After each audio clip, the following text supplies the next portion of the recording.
Hello everyone, 2 కేజీల బెల్లంతో ఈరోజు అమ్మ అరిసెలు చేయబోతుంది. ఏ ఇంగ్రీడియంట్స్ ఎంతెంత తీసుకోవాలి వీడియో మధ్యలో చెప్తాను, వీడియో మిస్ అవ్వకుండా చూడండి. అరిసెలకి పాకం ఇంపార్టెంట్.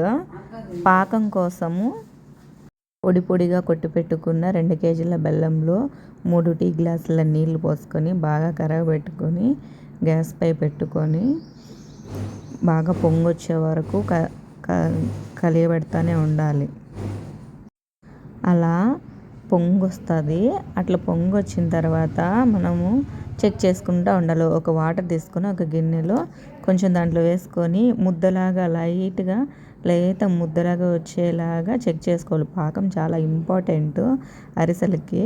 మా సైడ్ అప్పచ్చులు అంటాము.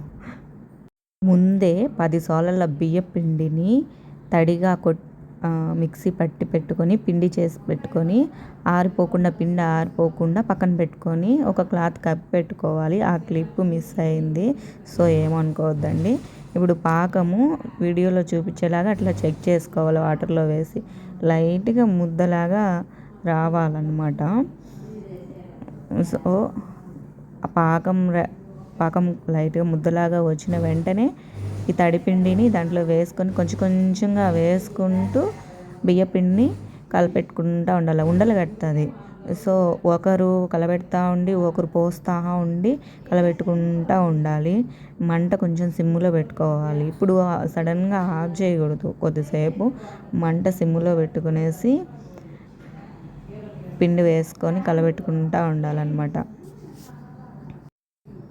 పిండి బెల్లం పాకం కన్సిస్టెన్సీ ఆ విధంగా వచ్చేంత వరకు అట్లా బాగా కలుపుకున్న తర్వాత కొంచెం ప్లేట్లో తీసుకొని వేడివేడి ఆయిల్లో ఒక్కొక్క ముద్ద అలా చేసుకొని వేసి గంటితో తీసేసుకోవాలి. ఒకరు వేస్తూ ఉంటే ఒకరు తీసేసుకుంటూ ఉంటే ఈజీగా ఉంటుంది. ఒకరే వేసి ఒకరే తీసుకోవాలంటే చాలా కష్టమవుతుంది. ఇద్దరున్నప్పుడు ఈ అప్పచ్చులు చేసుకుంటే మీకు బాగుంటుంది.